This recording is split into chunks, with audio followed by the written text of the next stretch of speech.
Hello బయలుదేరినా బిడ్డ? ఇప్పుడే bus ఎక్కినమ్మా, దిగ వరకు రాత్రి అయితట్టుంది, నాయనని బస్ స్టాండ్ కాడికి రమ్మను. హలో అయ్యా, బిడ్డని తీసుకొని రాకపోతివి, తెల్లారితే పండుగేనాయే. ఇప్పుడు వచ్చి ఏం చేయాలి, పొద్దుగా లేచి వస్తాం తీ. ఓ దిక్కు చల్లగా సలివెడుతుంటే పోరలకు తక్లీవు కదా. సరే అయ్యా, ఇగో గిట్లనే ఉండొచ్చు అంతటా, అటు పల్లెలు ఇటు పట్టణాలకు అప్పుడే పండుగ కల వచ్చింది. మళ్ళా పట్నం పల్సగా అయ్యింది, పల్లె నిండుగా అయ్యింది. సంక్రాంతికి చాలా మంది ఊళ్ళబాట పట్టిండ్రు. మళ్ళా అవ్వగారింటికి అక్కలు, అత్తగారింటికి కొత్త అల్లుండ్లు. మంగళవారం పండుగ అయితే మొన్నటి కాంచెల్లి లైన్లు కట్టిర్రు. ఐతారం పూట జోరుగా అయ్యింది. తెల్లారితే భోగి, ఎల్లుండి సంక్రాంతి. మంచిగా 4-5 రోజులు ఫుల్ ఎంజాయ్ ఫ్యామిలీతో జరుపుకోవడం. ఇక విలేజ్ లో జాతర అవుతుంది, కనుమన అయితే అందరికి తెలిసిందే, మన ఫుల్ దావత్ ఉంటుంది. ఆర్టీసీ బస్సులు, స్పెషల్ ట్రైన్లు చాలక ప్రైవేట్ బస్సులు కాలరల్లో పోతే డబ్బులు గుంజుతున్నారు కిరాయి. ఏం చేస్తారు మరి, ఎంత అయినా పెట్టిపోతున్నారు.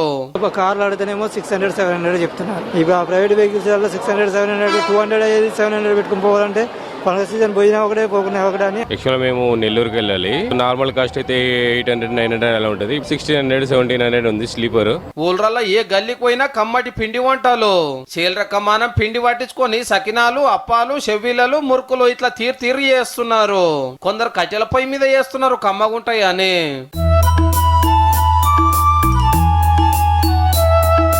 గింత తీర్వాటం లేని వాళ్ళ కోసము దుకాణాలలో ప్రతి ఒక్కటి తయారుగా పెట్టిండ్రు. పైకం పెడితే చాలు, ఏదంటే అది పార్సల్ కట్టేస్తారు. అప్పాలు, మురుకులు, ఇంకా ఏమేమి సంజ్ఞాలు అవి అన్ని చాలా బాగున్నాయి. క్వాలిటీ కూడా చాలా మంచిగా ఉంది. టేస్ట్ ఇంటి టేస్ట్ లాగా ఉంటుంది. సంక్రాంతి అంటేనే గంగేట్లు మంచిగా ఏషాలు కట్టించి గల్లీలలో తిప్పుతారు.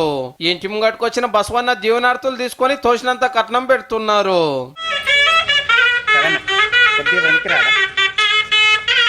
అటు హరిదాసులు కూడా బయలుదేరిండ్రు పాటలు పాడుకుంటా.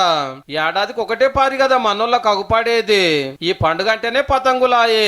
మార్కెట్లకు తీరి వచ్చిన ఈ బంగ్లాల మీద, మైదానాలలో జోరుగా ఎగిరేస్తున్నారు. మేమేమో అపార్ట్మెంట్స్ లో ఉంటాము, చాలా మంది పిల్లలు ఉంటారు. అందరూ కైట్స్ పట్టుకొని పైనకు వస్తారు. ఎగిరేయడం అనేది ఒక టెన్షన్ ఉంటుంది, వాళ్ళని చూసుకోవాలి. మాంజాధారం వల్ల కొంతమంది బైక్ కి రింగులు తట్టుకొని చనిపోతున్నారు. ఇయ్యాలేమున్నది, తెల్లారుతుంటది చూడండిగా భోగి పండుగ మా సంబరం అనిపిస్తది. మర్నాడు సంక్రాంతి, అటెంక కనుమ. సుక్క ముక్క కూడా గట్టిగానే ఉంటది.